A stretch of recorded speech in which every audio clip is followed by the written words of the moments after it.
بسم اللہ الرحمن الرحیم۔ السلام علیکم۔ کہانی کا نام ہے کالا علم۔ میرا نام شبانہ ہے اور میری عمر 20 سال ہے۔ آج سے 5 سال پہلے میں میٹرک کا امتحان پاس کر کے فارغ ہوئی۔ اوپر سے گرمیوں کی چھٹیاں آ گئیں اور میں نے امی سے کہا کہ میں اپنی خالہ نورین کے پاس کچھ دنوں کے لیے جانا چاہتی ہوں۔ میری ایک ہی خالہ ہے جو کہ بہاولپور کے ایک گاؤں میں رہتی ہیں۔ ان کی شادی چند سال پہلے اس وقت ہوئی تھی جب میں چھٹی جماعت کی طالبہ تھی۔ اب تو خالہ کا 2 سال کا ایک بیٹا بھی تھا۔ خیر کچھ دیر کی ضد کے بعد امی نے مجھے خالہ کے ہاں جانے کی اجازت دے دی اور بھائی مجھے خالہ کے گھر چھوڑ کر واپس چلا گیا۔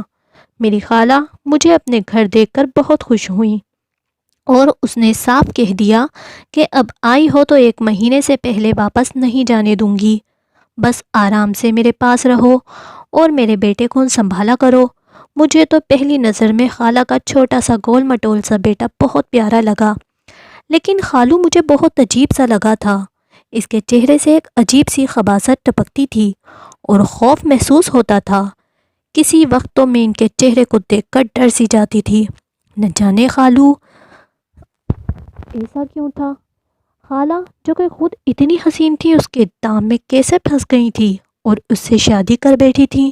چونکہ گرمیاں تھیں اس لیے خالو رات کو چھت پر اکیلے سوتے تھے اور میں اور خالہ نیچے صحن میں پنکھا چلا کر سو جاتے تھے، اور خالہ کا چھوٹا شیطان بھی میرے ساتھ ہی سوتا تھا۔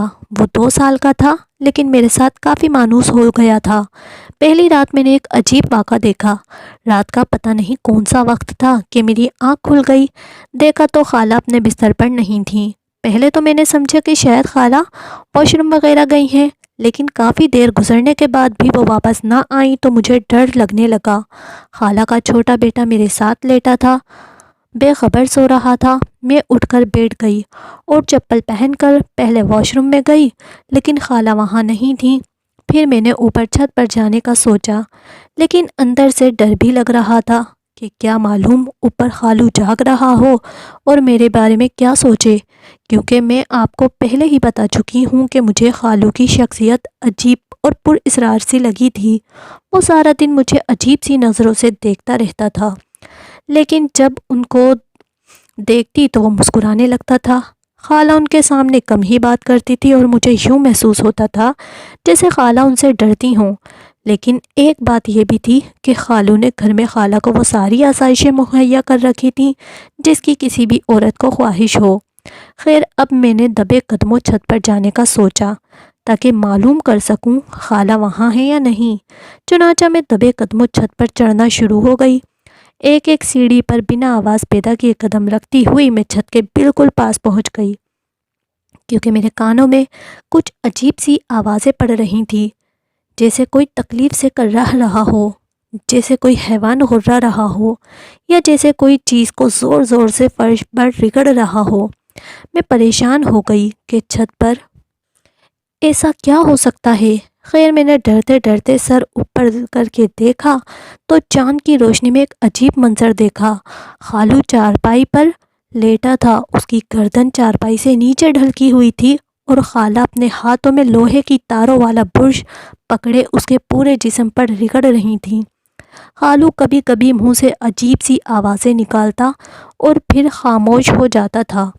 میں یہ منظر دیکھ کر حیرت زدہ رہ گئی، جہاں تھی وہیں ساکت کھڑی رہ گئی۔ میرے قدم جیسے زمین نے جکڑ لیے تھے۔ نہ جانے کتنے پل بیت گئے کہ اچانک خالہ نے گردن گھما کر مجھے دیکھ لیا اور ہاتھ کے اشارے سے کہا کہ تم نیچے چلی جاؤ۔ میں خالہ کو اپنی طرف متوجہ پا کر ہوش میں آ گئی اور جلدی سے نیچے اتر گئی، چارپائی پر جا کر لیٹ گئی۔ مجھے حیرت ہو رہی تھی کہ یہ سب کیا ماجرا ہے۔ انہی سوچوں میں گم میں سو گئی۔ صبح اٹھی تو خالو گھر پر نہیں تھے، خالہ کچن میں مصروف تھیں۔ میں منہ ہاتھ دھو کر ان کے پاس چلی آئی اور میرے لیے ناشتہ تیار کرنے لگی تو اچانک میرے ذہن میں رات والا منظر آ گیا۔ اس سے پہلے کہ میں کچھ بولتی خالہ نے خود ہی بتانا شروع کر دیا کہ رات تم نے جو کچھ دیکھا وہ کسی کو بتانا نہیں، لیکن میں تم کو اصل بات بتا دیتی ہوں۔ تمہارا خالو کالے علم کا ماہر تھا اور پیسوں کے عوض لوگوں کی زندگیاں اجیرن کرتا تھا۔ میں نے شادی کے بعد اس کو بہت منع کیا۔ میں نے شادی کے بعد اس کو بہت منع کیا، لیکن اس کی آنکھوں پر تو لالچ کی پٹی بندھی ہوئی تھی۔ پھر نہ جانے کس کی آہ لگی اور یہ عجیب سی جلدی بیماری میں مبتلا ہو گیا۔ اکثر چاندنی راتوں میں اس کے جسم پر بدبودار خارش نمودار ہو جاتی ہے، اور جب تک لوہے کی تاروں سے رگڑوں نہ اسے سکون نہیں ملتا۔ رات تم اپنی آنکھوں سے سارا ماجرا دیکھ تو چکی ہو۔ خالہ کی باتیں سن کر مجھے انسان کے کرتوتوں اور پھر بے بسی پر رونا آ گیا۔ جب انسان دوسرے کو اذیت دیتا ہے تو سمجھتا ہے کہ اس نے اوپر والے کی پکڑ میں کبھی آنا ہی نہیں ہے، اور جب وہ پکڑ میں آتا ہے تو کہتا ہے میں تو بے قصور سزا کاٹ رہا ہوں۔ اس دن کے بعد سے مجھے خالو سے ہمدردی سی ہو گئی، لیکن میں اس سے محتاط بھی زیادہ ہو گئی تھی کہ کیا پتہ وہ مجھے بھی کوئی نقصان نہ پہنچا دے۔ تو لسنرز، اگر آپ کو کہانی اچھی لگی ہو تو پلیز میرے چینل کو لائک کریں، شیئر کریں اور سبسکرائب کریں۔ اللہ حافظ۔